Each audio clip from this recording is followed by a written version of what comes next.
And should we talk about Tony Khan's clouded brain? Now, we're going to have to zip through his TV offerings this week so we can get to the main event of the longest professional wrestling event. They had the biggest paid crowd, what they said.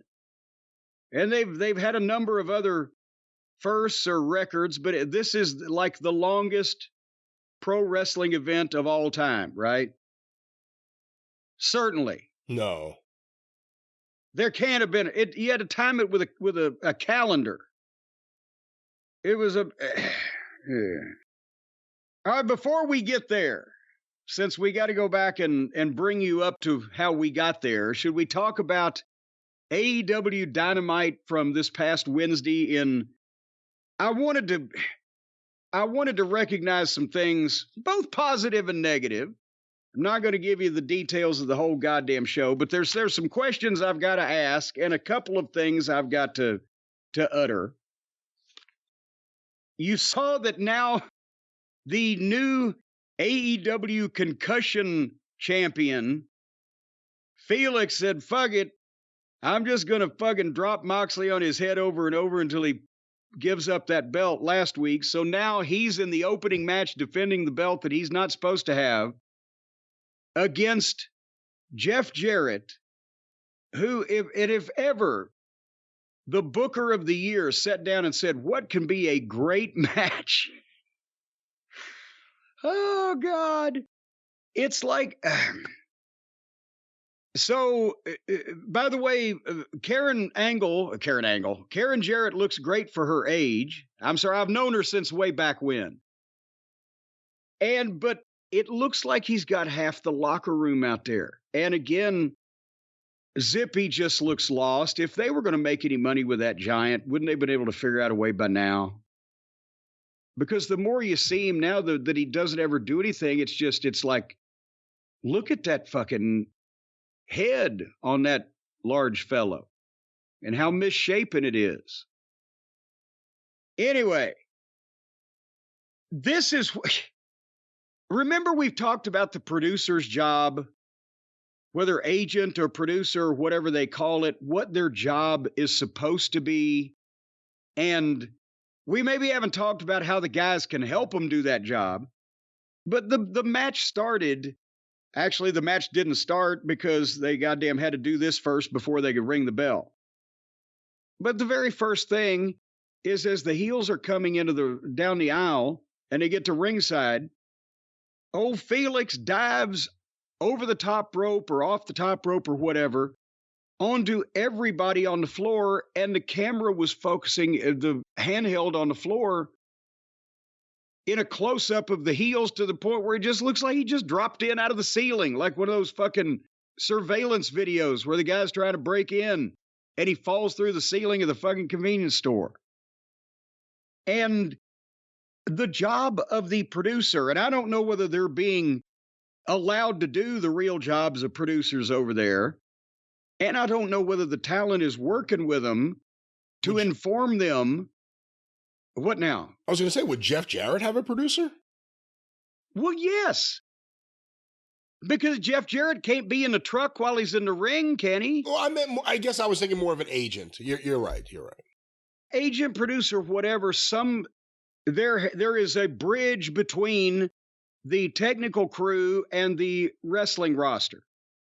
And as I mentioned, I did that in TNA with even Jeff was there on site, but he wasn't doing all these fucking things.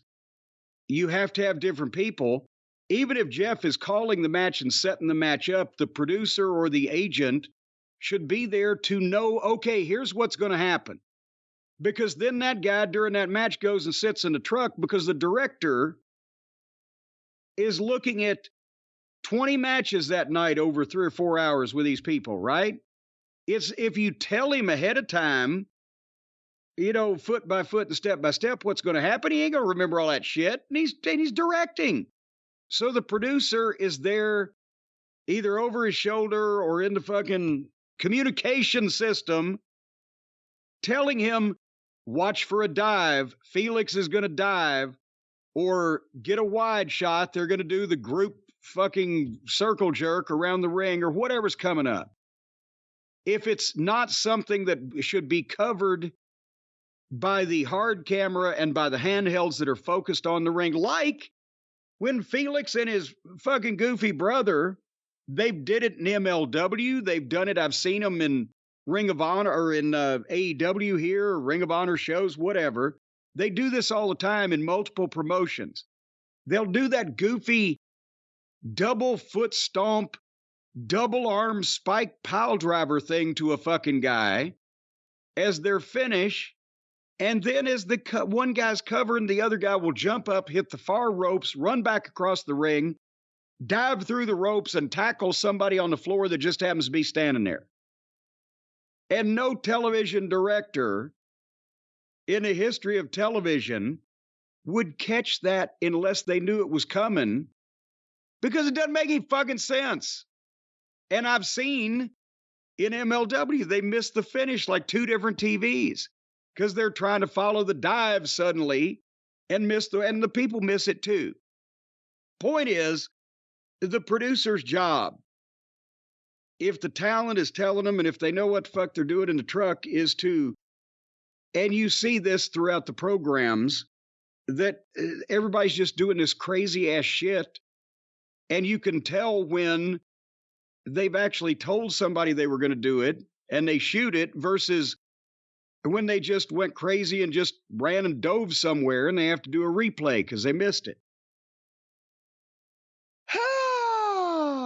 Anyway, so before they started the match, I've talked about that Jeff, at least, and again, this was a complete style clash, and I was getting a giggle out of it after a while. I'll tell you why in a second. But Jeff knows how to put a match together to keep things up and moving and action going on with a clear baby face and a heel to get a reaction out of the crowd without doing a million big moves. And he keeps the people involved wanting to see the baby face come back or to outsmart the heel or whatever. And he tried to do it here with this fucking guy. They had the fight on the floor at the start, and Jeff tried to shoot Felix off, but Felix jumped up and Hurricane Ronald Sanjay headfirst into Zippy's nuts, but Karen scratches Felix on the back, and he turns around and snatches her by the neck, but Dutt tries to save, and Felix moves and super kicks Dutt, and then Jeff, and then the bell rings. And Felix does some more flips, but then he hurts his back, and Jeff tries to get heat on the back for a second. Did you notice, Brian, that after just a couple of minutes, Jeff looked like he was saying, fuck it. On those leaping spin kicks, he was in the corner one time, and Felix jumped up, and he had jumped off the rope, and he jumped up, turned around, picked a bale of cotton, and spun the foot toward the face, and he's slapping his leg, and Jeff just turned around and put his hand up and hoped for the best.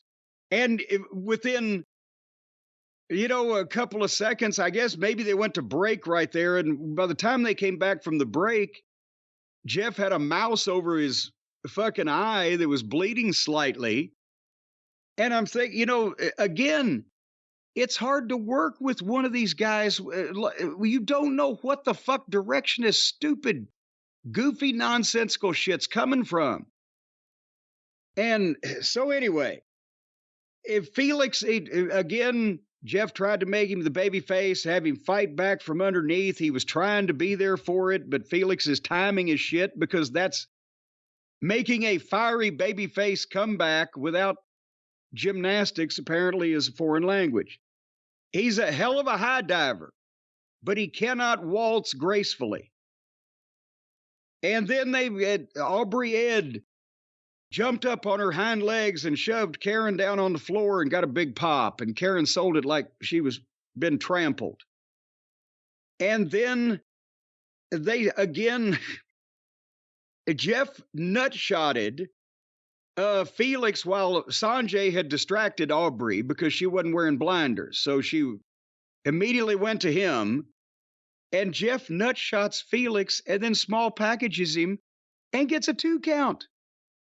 The nuts are not as vulnerable as they used to be. Then they go back and forth, the guy that just got hit in the nuts. and Jeff hit his stroke finish, but Felix didn't know what to fuck and just took a flip bump over forward, which was the shits. And that was a 2 count, foot on the ropes. And then Zippy the Giant comes up, and Felix knocks him off the apron, and Jeff goes for a figure 4, and Felix small packaged him 1, 2, 3. And Jeff had a look of relief on his face like nothing was broken.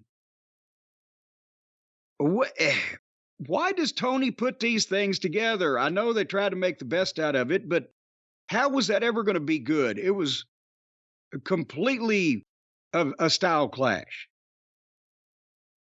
Yeah, I mean, it's exactly what I expected it to be. As soon as you see Jeff Jarrett and the Clown Crew come out there, you know it's something that you don't have to take serious. And Jeff hasn't looked particularly good in a while. And this is the worst possible opponent you could put him in there with.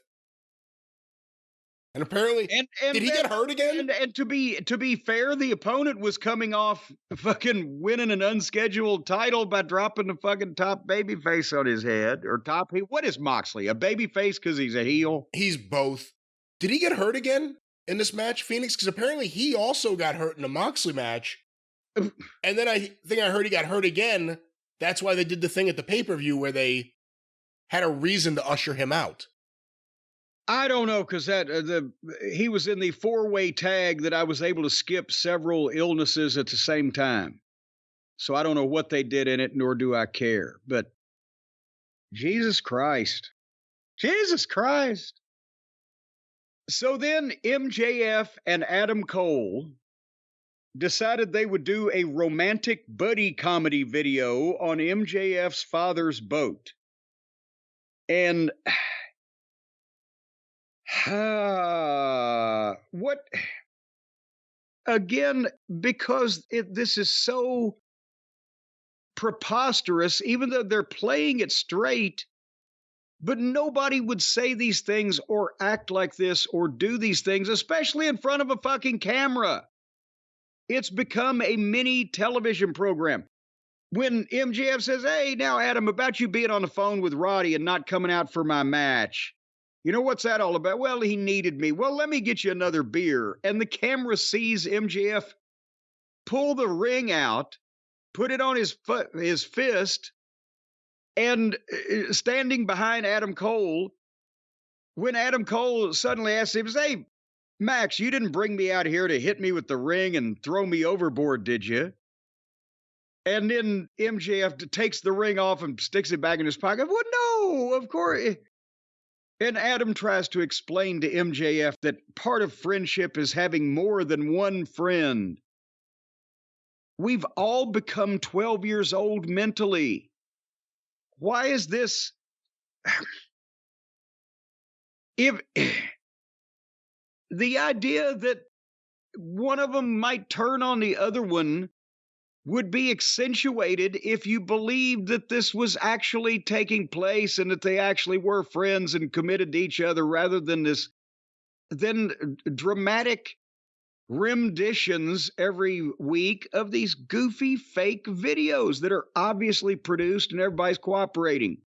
How can I say this in a well, and then before I ask that question, they catch a fish and it's Big Show in the Captain Insano outfit floating on a rubber ducky float. And then they all drink beer. What? Do they have to make this for 12-year-old children? And why is this the thing that the world champion of the company is involved in? Help me. I can't really help you too much. I enjoy so much about MJF, except for these skits, just because I'm not even against him doing something if it's within the guise of him being the wrestler, being filmed doing something, not a clearly acted out skit because of the way it's shot and the way it's produced. It can't be anything but that. You can't even pretend it's anything but that. And, you know, there's a difference between like doing something like you said. I mean, it feels, especially Adam Cole, more than MJF here, feels more childish than anything else, a lot of the stuff. But again, it's getting over with their fans. Can't say it's not. Well, there's a lot of stuff over with their fans that Well, this is the prevent most them over. from having any more fans. The MJF Adam Cole stuff is the most over thing right now, but is it them coming out in person in front of the people and they don't give a fuck about the video? These videos are not helping. It's when MJF talks and MJF and Adam Cole interact in front of the people. They love that shit. the talent like making videos. Well, and they need a talent fucking booker to stop them from their worst instincts. Speaking of the worst instincts, so this made the goddamn news on Twitter and the internet in general. Phallus and Take a Shit come out for an interview with Renee Moxley Good. Takeshita. Him too. And they give Sammy Guevara the big introduction. And he comes out dressed as Danny Douchebag. And then Don says, "We were in Tokyo last week and found Kota Ibushi at his dojo."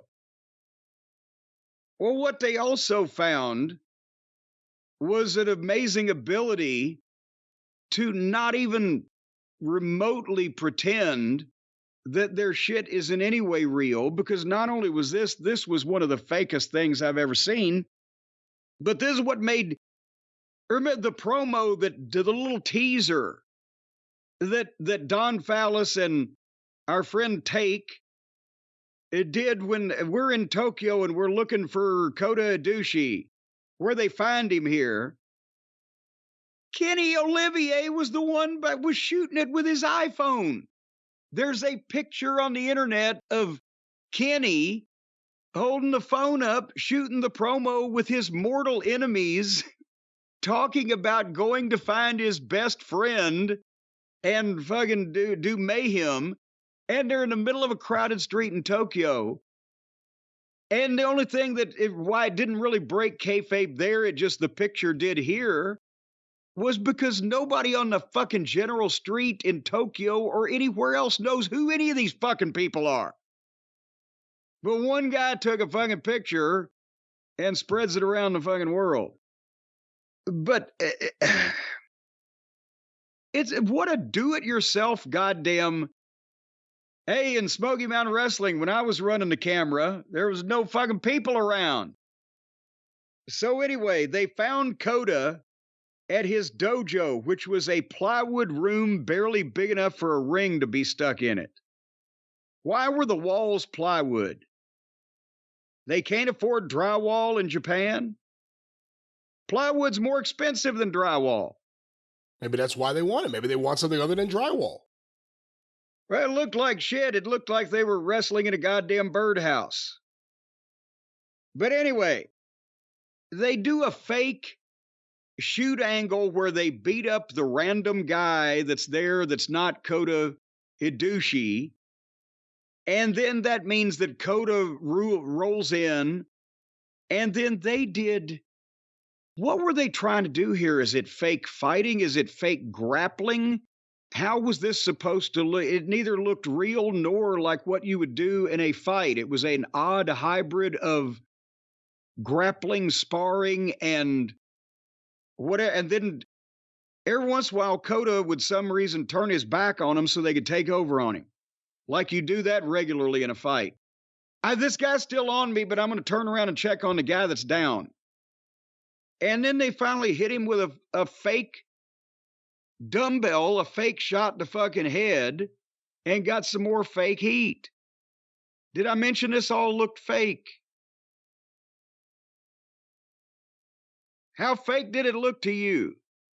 I mean, it looked ridiculous. I mean, I don't know what else to think. It was obviously shot on an iPhone. Even before the Kenny Omega photo came out, it was clearly shot on an iPhone. You can tell by the quality of it. It would, I'm not going for quality. It should look grainy. It's not an official television production. But what they're shooting should not look phony. The other thing is, did Tony Khan pay for these three guys to fly to Tokyo just to shoot this angle? It would have been cheaper to bring Kota over here and stick him in a goddamn Planet Fitness, wouldn't it? Well, I mean, it's a great angle to do if it'll actually draw you some money. Is that angle the week of the pay-per-view worth anything? Does it actually increase any buys, even if you're a fan of theirs? No, if you like the people in this deal, you're already going to buy the pay-per-view, and seeing this not look good, it would not tip you in that favor if you weren't. So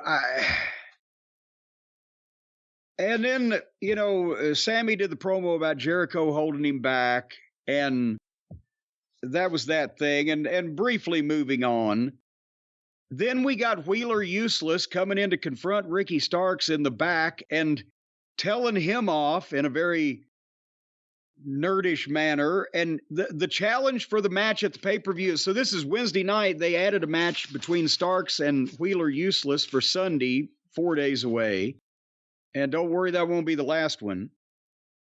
And he's not good in the role. I mean, beyond whatever else you think of him, just him acting like the tough guy confronting Ricky Starks and trying to be the tough guy didn't work. He doesn't have the look. No, that's the problem, is nobody in this company looks the part they're trying to play, and no one will make them play a part they look like. So that's why you got what you got. And speaking of getting what you got, and speaking of not playing a part that you look like, they had a 3-way where now the winner gets an international title match next week against Felix. Brian Cage versus Claudio Castagnoli versus balding Nikki Buck. The two biggest physical monsters in AEW, and a tiny, pale, balding, flabby, fucking juvenile delinquent. Guess who won the pony, Brian? Were you surprised? Because I wasn't. When you saw who was in this match, you knew it wasn't going to be Claudio. And you knew it wasn't going to be Brian Cage. But just the gall, to quote Jackie Fargo at one point, the gall of them. Now, in addition to everything else that's wrong with this fucker physically and visually, he's almost 40. And he's out there just pirouetting around and flinging these fucking guys into each other. And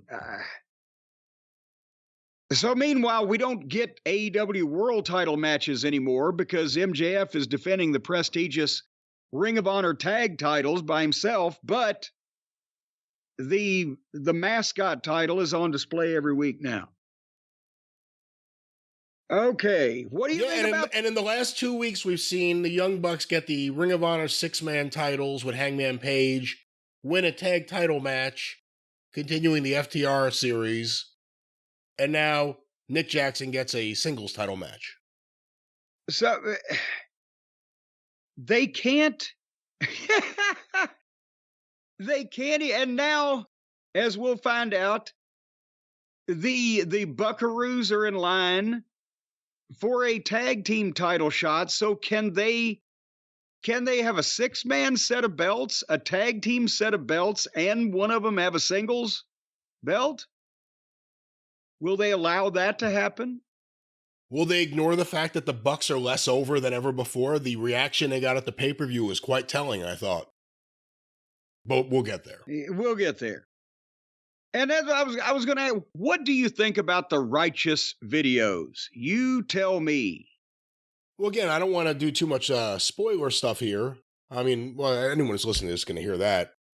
I don't like their videos, but I actually like them in that handicap match with MJF. The big guy, actually, I really liked. Okay. Now, having the video, said that, the video seemed to me, I think I said it last time, Bray Wyatt Swamp tribute. Yes, and not even the swamp, but the Firefly Funhouse. Not even the cool, spooky stuff, but the what the fuck is they're making paper dolls, and that's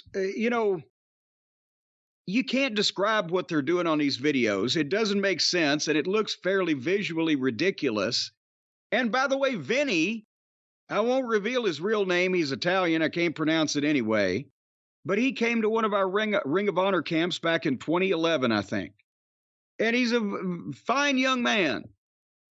But it's the gimmick is taking over to the point where there's some cuteness in it. There's some good shit in it in the the entrance and just the look of them, the contrast or whatever. But if all of this stuff is deep, hidden meaning shit that nobody really knows, or you have to figure out, or it's goddamn the backward masking, Paul is dead, turn me on, dead man, whatever the fuck, right? It's in every company, multiple through the House of Black. It just becomes ridiculous, doesn't it? Well, if you don't understand what anything means. Well, the other thing is the tag team crazy, or is the filmmaker crazy? Well, exactly. Because it's not like they're editing this thing. They're just standing there filming and the guy saying, cut, all right, I think I could use this. And then they're producing these videos. Now everyone in AEW, not everyone, but again, it was another thing at the pay-per-view. All of a sudden, everyone has these videos. I'm not just going to show up. I'm going to have these videos. Vignettes are one thing. I'm Terry Funk on my ranch. I'm coming to do this. Yes. It's something you can plainly and clearly see and understand, and it makes a point. It draws your interest to something, but not all these guys are not fucking Fellini, some kind of independent goddamn film auteurs doing this art for the fucking Cannes Festival. Fucking horseshit. Horseshit, I say. What do you think of the names? Vincent and Dutch. I'm not opposed to that. And Vincent looks weird, and Dutch looks like his big goddamn stooge. It looks like the fucking, the cat and the fucking sheepdog or whatever. That's fine. But just everything. If again, I've said, if everybody's 7 feet tall, you got no giants. If everything's silly or inexplicable, you don't understand any fucking thing. Speaking of not understanding any fucking thing, how have they managed to not only make MJF's TV appearances less anticipated, but in the process, they have determined that Jay White needs to be out there talking for 10 minutes straight. And then they put them together. This was another big expose of Jay White on the mic. We've seen it happen a few times on Collision, where it kept going and going, and he wasn't really saying anything. He had energy, but he had nothing to say. And there's a lot of people that rave about him in the New Japan media scrums or whatever they are. That's a different animal. No one can speak English. But that's a different animal. Sitting there at a table with a microphone and being able to not scream or anything is different than being in the ring in front of a room full of people. He's proven it several times now. He keeps going and going and no one stops him, and it doesn't help him at all. Well, but first, before he even came out, we got MJF and Adam Cole. And Adam Cole had to reveal that he's fucked his ankle up and needs surgery. And we have no reason to believe this is a work. He jumped off the ramp doing a run-in and broke his ankle. And so now that's whatever the fuck was going to happen ain't going to happen no more. It ain't going to happen for a while. And it was already getting a little long in the tooth. But now to try to make some chicken salad out of the chicken shit that they've been handed. Now the story is MJF is not going to let him relinquish the Ring of Honor tag team belts. He's going to make sure they're still there waiting on Adam Cole when he gets well. And he's going to defend those belts this weekend at the pay-per-view against the Aussie jobbers by himself. So now you've got... No, not the Aussies, the Righteous. Or the I'm sorry, the Righteous, not the Aussies. I'm sorry, I apologize. I couldn't read my shorthand. So he's going to defend them by himself against the Righteous is what he's going to do. And here comes, because they've got him, the world champion, in this position where he's having to defend a secondary non-existent company's tag team belts because they let this happen. And then they've also got to still tie up the loose ends with Roddy and Taven and Bennett. So now Roddy comes out in a wheelchair and a neck brace and a hospital gown, as we mentioned earlier in the program from previously. Does he check out of a fucking hospital and check into one in a new city? They're in a different city every week. And it's so unbelievable. I need you now, Adam. It's an emergency. And Adam, supposedly a babyface that we want to sympathize with, is falling for this like a goddamn, fucking suburban housewife. Oh my God, it's my husband Phil. He needs me. So then MJF tells Adam, I understand. He's your boy. Go do what you got to do. I'll be here waiting for you when you come back. And they hug each other. I'm thinking, my God, it's a romantic fucking dramedy. What the fuck? And then Cole hobbles out of the ring on his broken fucking ankle to go see Roddy in his fucking wheelchair and neck brace. And I wrote, good God. Oh, good God. And then suddenly the music plays and there comes Gin and Juice and the Guns. And Jay White comes out to the ring, and we're 7 minutes deep in this thing already. And deep is an apropos description. And have you noticed that Jay White, I mean, there ain't a goddamn lot of difference in his physique and build and Adam Cole's. It just with the beard and the fucking extra man bun, he looks like Adam on crack. He's taller. That's it. He's taller. Wrestlers shouldn't wear skinny jeans. Wait, is that what because I thought, my God, those legs could win a fucking legal battle. Fucking sue the whole body for non-support. It stood out to me. I mean, I noticed how skinny his legs looked, and I thought about everything you just said is what I thought watching it. So. And that's the thing, MJF looks like Luger next to his opponents. So Jay White is now going to tell MJF off. And as I mentioned, he got his hair in a fucking bun and a scruffy beard, and he's dressed like a slob. And it looks like you invited a fan into the ring to cut a fantasy promo. If he's going to be in a main event position, jaw-jacking with the world champion, can he not groom himself and get a fucking look? And MJF tried hard to get the people interested. And I think that's probably, he does have a tendency sometimes when he knows that they're wearing out their welcome, he tries too hard. But it was like he was cutting a promo on the hot dog vendor because it was long. The delivery was okay, but the people don't care. Do you see Jay White getting over as a goddamn superstar with these people? I think he's over. The people he's over with already as a superstar will continue to see him that way. I don't know about getting over. I think Juice is the one who has stood out in the group. Yeah. And MJF tore down the heel right to his face. And, yes. the guy had nothing he could say back. He's tofu. And that's the thing, he's tofu. He's in the middle of a bunch of good shit. But if you put him out there on his own. See, you know what the problem with MJF saying the tofu thing? It's true. If you think about it, it's true. That's the problem. So now he makes it so that you look at the heel, you're like, how am I supposed to take this fucking guy seriously? Yeah, here's this fucking toothpick-legged, fucking scraggly-haired, man-bunned, fucking sweatsuit-wearing guy with a whiny fucking voice and an accent.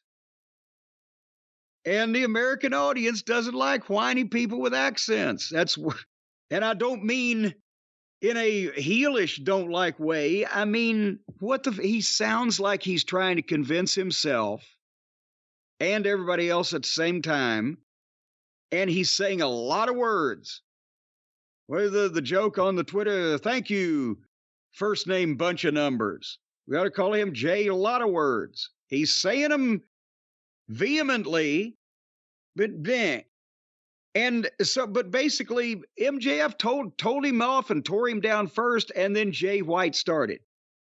And the fans, besides chanting tofu at him, the retort was long fucking winded. And MJF had to stand there and listen to this fucking drivel. And the fans started chanting, "Shut the fuck up," because they wanted him to. And, he's there. It's like he's screaming at MJF, who looks like somebody, but the guy that's yelling at him is the guy that showed up to service the dishwasher. And so finally, then MJF got pissed and screamed at Jay White and dared him to fight. And Jay White left.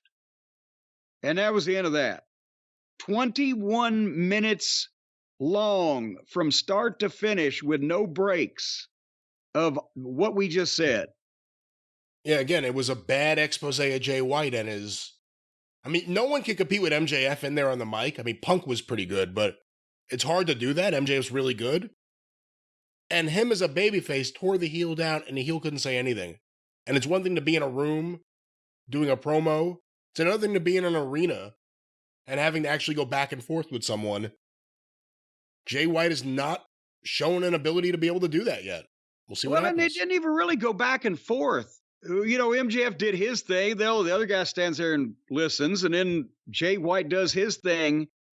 There can be a back and forth argument, but not when you've pre-planned.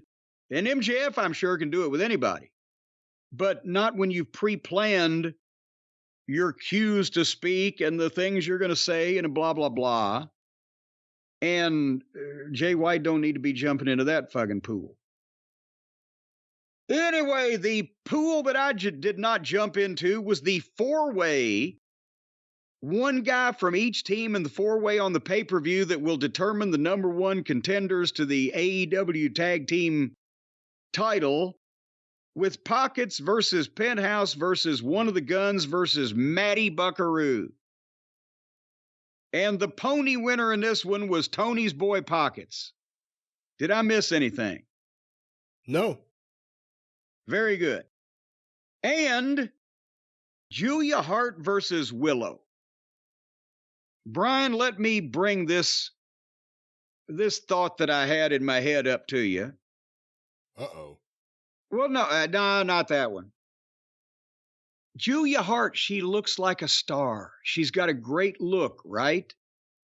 And she's very young. She has a bright future ahead of her. They're already trying to make her a goddamn girl wrestler instead of an attraction. She not only wrestled on Wednesday, she's wrestling on the pay. They're going to push her as a fucking wrestler. If they were smart, with somebody that looks, with the state of their women's division anyway, who gives a French fried titty fuck? How apropos. Why make her just one of the girl wrestlers when she could be in a main event spot as whatever you want to call the job of manager or valet, as it used to be years ago? Whether an advocate or a cult leader or a fucking whatever, she's the girl with the guy. And that would be a main event. Can you imagine a top heel with a good look and that girl with that look? And then you've got a fucking package, whether it's the House of Black or somebody good. She's a star. You should put heat on her. She should be speaking. She should be directing people what to do. And she should never wrestle unless you got to pay for it. Special match on pay-per-view, feature match on a big event. A strong babyface girl comes into even the odds, or a mixed tag team match, whatever the case. She would be special. But now they're just going to push her as another one of the fucking girl wrestlers. That's what I'm saying. I think she is special right now. I think she's the most over woman in the division, just based off the last few weeks. Now they're fucking sending her out there to wrestle, and they're going to fucking screw that up. By the way, she may have the best moonsault I've seen since Muda. Did you see that moonsault? How high up she got? I mean, she's a smaller girl. Incredible. Great hang time. You know what?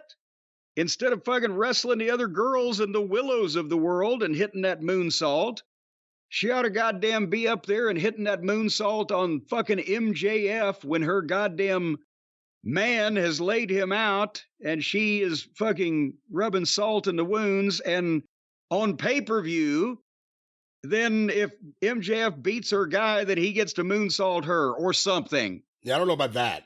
Well, whatever. No, you know what? Look, if they're going to have a women's division, she's been one of the better ones and she's been improving. Push her.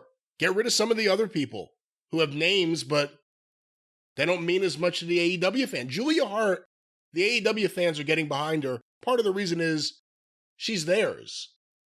And she's actually been good. There's a lot of people who have been pushed who haven't been very good.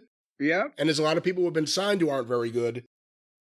And again, if they're going to do a women's division, I see some hope with Julia Hart, Willow Nightingale, Sky Blue, more than Chris Statlander. Well, I'm sure that they can have some good girls matches. I was just, as a former promoter and booker, trying to make some fucking money. But who are you going to put her with? Well, because for it to be worth it, it has to be a sustainable heel, right? You don't want it to be Karrion Kross and Scarlett. Right. Because that's something where you see something that could be, you would think, a better used act, I guess. We could say not even a main event one. Better used, but we see how they're using that paints them going forward. Then in that case, we ought to get the roster out when we have more time and go up and down and see if there's any candidates that could be a top single heel in that fucking company that needs a little greenery or a little parsley on the package. And here's the thing. I'm sure she's having a fun time wrestling, because that's the problem. If you went to not only Julia Hart, but probably any of these girls or guys and said, look, we want to put you together with a top heel and we're going to push you in the world title fucking picture and blah, blah, blah. Or we'll let you wrestle in the middle of the card with all of the opponents that you have fun wrestling with. Which one do you think that everybody would pick now versus 40 years ago? 40 years ago, everybody said, put me in a fucking main event. Now they say, oh, let me just wrestle. With Malachi out with an injury and Buddy Matthews... Is he hurt? I did not even know that. I heard that he's hurt and Buddy's in Australia with Rhea right now. So that's why she's been coming out with Brody King. Maybe that's why she's been working matches more the last few weeks as opposed to coming out with the House of Black. They haven't been around. What do you think of the visual of her with Brody King?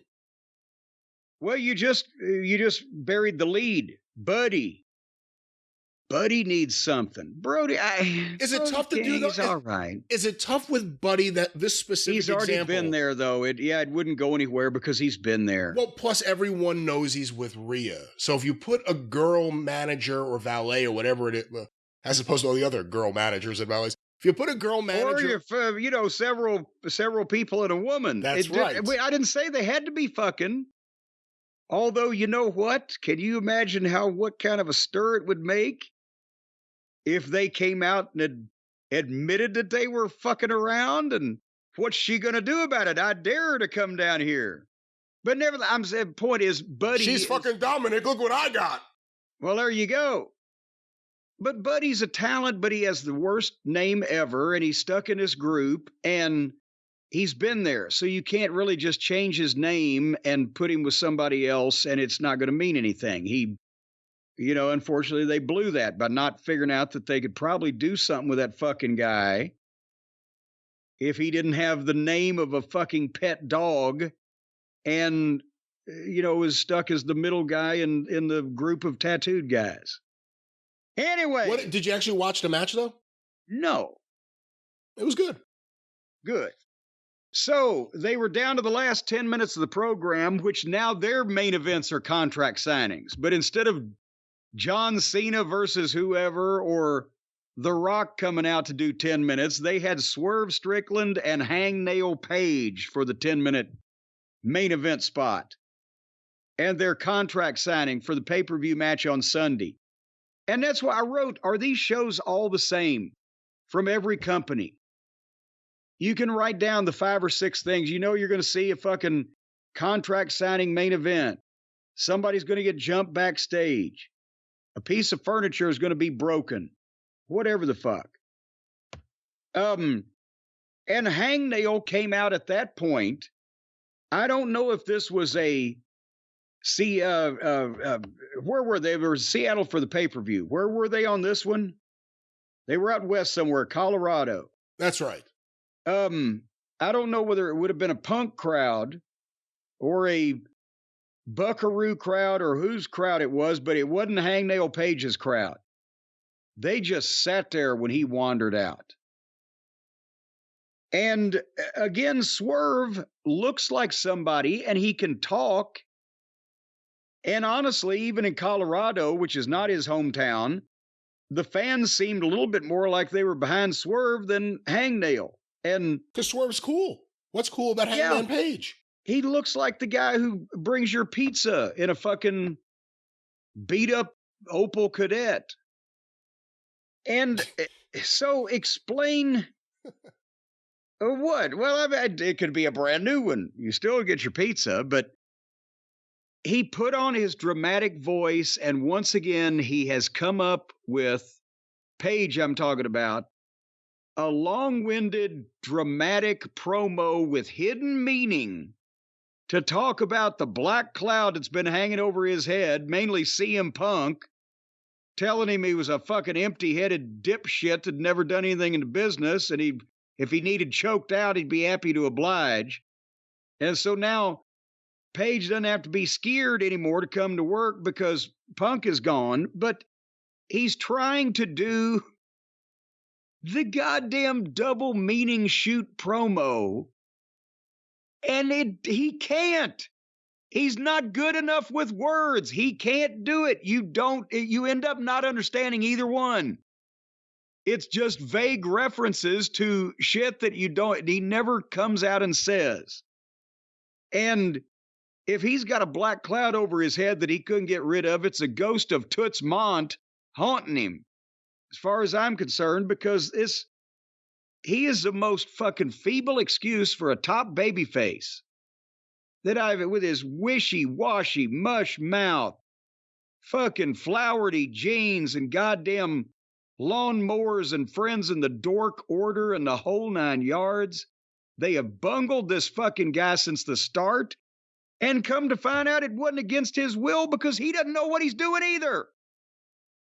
And so he tries to do the double meaning shoot promo to knock Punk so his friends will give him some attaboys. And at the end of it, Swerve says that was the most pathetic thing I ever heard. And son of a gun, he was right. And then, but this dragged. And they had 10 minutes on the air when the entrances started, and it was dragging after 6 minutes. And basically, the DVR froze on them on my programming while they were still talking. I don't know if violence occurred or not, but they had to be in the last 30 seconds of the fucking program. I thought Swerve came out of this looking great, and the fans get more and more into him. The more he's used, the more over he gets, even though he's with a giant crew of guys who never win matches and everything else. He's over, and he's good. And him and Adam Page did not look like equals in this program. No. At all. He seems like someone on the way up, and Adam Page, like the Young Bucks. Exactly where he was, but everyone else has kind of moved a little bit past that. Well, and we'll see it on the pay-per-view also. Half of, or at least some part of, every match looks like they let a fucking Make-A-Wish kid into it. There's, again, a bunch of people playing these parts like Adam Page in the mirror. That was a great promo to him. When he was doing it in his fucking bathroom mirror, it was profound as fuck. Because he's seeing somebody that knows what the fuck he's doing in his mirror. That's the problem with a lot of these guys. They can't look in a fucking mirror and see reality. They look in the mirror and see who they have deluded themselves into believing they are. For Wheeler Useless to be presented as a badass. For the fucking plumber to be presented as a fucking second coming of Hoist Gracie and George St. Pierre all rolled into one. For all of these various children to work like the goddamn Road Warriors. A lot of them have perception issues with what they look like. And they work a style of what they want to be rather than how you could ever possibly fucking accept them as. And therein lies a problem. Brian, you know what I've come to realize could save the entire pro wrestling industry? No, what's that? The Raycon wireless earbuds. Think about this. Those live segments on the air, instead of having an empty-headed dumb shit like Adam Page out there blathering on, he could wear a set of those and somebody who knows what they're doing could tell him what to say. And then everybody could have a set of the Raycon wireless earbuds in so they would actually go off the air on time, because somebody could say, "We're out of time. We're going off the air. Get your shit in." Because the Raycon wireless earbuds connect you to whatever you want to hear or need to hear. You can play your own soundtrack in your head. You can forget about the outside world, or you can attune yourself to it as you see fit. What do you think, Brian? Are they going to save the wrestling business? Just make all these guys on the roster androids, automatons, zombie slaves even, and tell them every move to make through the Raycon wireless earbuds. And of course, they have a noise-canceling feature, which right now would be very helpful because it turns out my contractor and his team are here and they've started drilling something somewhere in the house. Well, you hear that? Can you hear that? Find out what's getting drilled from your wife down there. Unless she's the one getting drilled, in which case she probably won't want to tell you. Oh my God, where is she? Seems like the contractor always comes to your house whenever you're recording. But Brian, I'll tell you something else. Suzanne, where are you? Raycon Sue? is, speaking of anniversaries of wedded people, Raycon is celebrating an anniversary of their own. They're 6 years old. They're just about ready to enter grade school, Brian. And for their 6th anniversary, we are going to be able to save you money like never before. Can you remember the last time, if any time, that we were able, Brian, to save people up to 40% on anything?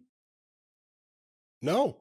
Well, we can now, because with Raycon turning 6 years old, they have decided to do not only 20% off everything on the site, but select products, ones they've selected, up to 40%. And then you can select those, you're going to save almost half off, for heaven's sake. Just for a 6th anniversary. It's not even gold or silver or even paper mache. Imagine when they get 25 years old, they'll be paying you to take stuff. And the past year, they expanded the entire business. They introduced Raycon Home and Raycon Power Tech, and soon to come, Raycon Septic Pumping. What's Power Tech? I don't know, but it sounds powerful. They don't do septic pumping. Let's just put that out there, too. Well, not yet. But you know, they're about to take over the world. Not ever. You can't predict that. If the right deal came along, they could diversify. And folks, once again, you need to diversify. Just because you already have the everyday earbuds with the 32-hour battery life and the perfect in-ear fit for all-day wear and lasting comfort, you might want something else, and everything's 20% off. Some things are 40% off. Get another set of the Raycons, and because Halloween is coming up, right? Halloween, the spooky time of the year, take and put these Raycons in your spouse's ears, and at night, just whisper 666 over the Raycons. They'll be hearing 666, 666.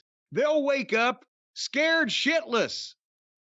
Or but waking it's up. their 6th anniversary. Or they'll wake up wanting sex.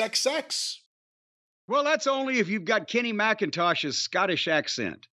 Anyway, nevertheless, folks, right now, celebrate Raycon turning 6 with the biggest sale of the year going on now. Go to buyraycon.com, BUYRAYCON.com/JCE, and use the code BIRTHDAY.